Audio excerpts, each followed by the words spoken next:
Okay, yesterday, the U.S. State Department spokesperson Tammy Bruce confirmed that the Trump administration did not support the Israeli strikes on Syria that took place the day before. And in fact, they made very clear their displeasure with Israel. Well, the Minister for Public Diplomacy at the Israeli embassy, Swausen Nator Hassan, who himself is Druze, by the way, he had a different view. And in fact, he wrote in Newsweek, quote, "As the only democracy in the Middle East that actively protects minority rights, Israel has not stood idly by. Israel is committed to preventing continued harm from being inflicted on the Druze in Syria," end quote. So what are the competing dynamics that are at play here? There's quite a bit. And joining me now to break all of this down is Dr. A.J. Nolte. Dr. Nolte is Associate Professor and Director of the Institute for Israel Studies at Regent University. Dr. Nolte, welcome back to Washington Watch. It's always a pleasure to have you. Thanks, Jody. It's a pleasure to be here.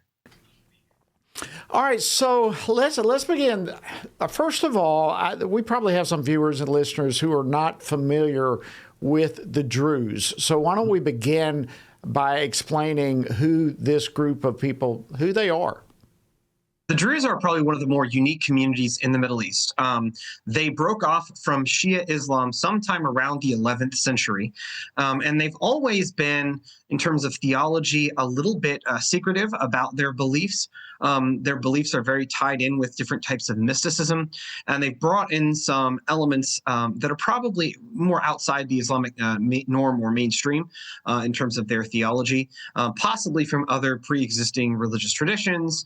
We're not exactly entirely sure, but certainly the Druze would be distinct both religiously and ethnically, because the Druze tend to keep and have tended to keep to themselves and live in often mountainous areas in the Middle East. Another thing that's a unique hallmark of the Druze in terms of religious communities is the Druze have never sought a state for themselves. There have been a couple of times in history when the Druze have had powerful leaders in Lebanon and parts of Syria. But on the whole, the Druze tend to be very loyal to whatever state they live in. And so the Druze within Israel participate in Israeli society actively. There are members of Knesset in Likud and other parties that are Druze. And the Druze have one of the highest IDF participation rates of any of the communities inside of Israel for those who are citizens. Okay, well, break that down for us. What is the motivation, Israel's motivation, to act on behalf of the Druze to the extent of being willing to take military action here? Well, there are a couple of dynamics, and some of them are, I would say, emotional in terms of actually domestic politics and policy, and some of them are strategic. Let me start with the domestic angle. The Druze populations in the Galilee have been citizens of Israel for a long time. They are active in the IDF. They serve in the IDF. There are also Druze communities in the Golan Heights, which, of course, Israel annexed in 1967. Those communities in the Golan have been divided from their family members, literal family members, across the fence. And in the Druze communities, it's called the shouting fence, because they would often shout messages across the fence about births or deaths in the family. And they've been divided since 1967. And so for those Druze in the Golan who have been fairly loyal to Israel, they haven't necessarily taken citizenship because they didn't want to fight their cousins, but they have been generally loyal. And in recent years, many more of them have joined.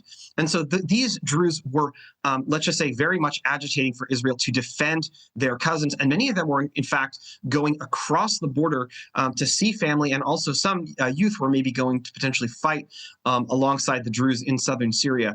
And so there's a family reason, there's a loyalty reason, because the Druze have been loyal to the state, and they want to Israel wants to reciprocate that. There's also a practical element, which is that the Golan Heights are part of Israeli sovereign territory. And so having a little bit of a buffer and having some Druze communities on the Syrian side of the border that would have positive feelings toward Israel provides defense and depth on that northern flank. Obviously, there's hope, I think, that one day there can be normalization with Syria. But from the Israeli perspective, hope is not a strategy, and the Druze are a known quantity. Their loyalty is known. And I think if it's for them, if it's a strategic choice between the Druze and the unknown but possible, we don't know what we're going to get when we open the box, relationship with Ahmed al-Shara, Israel's going to pick the folks that it knows and the folks that have shown loyalty to Israel throughout its history.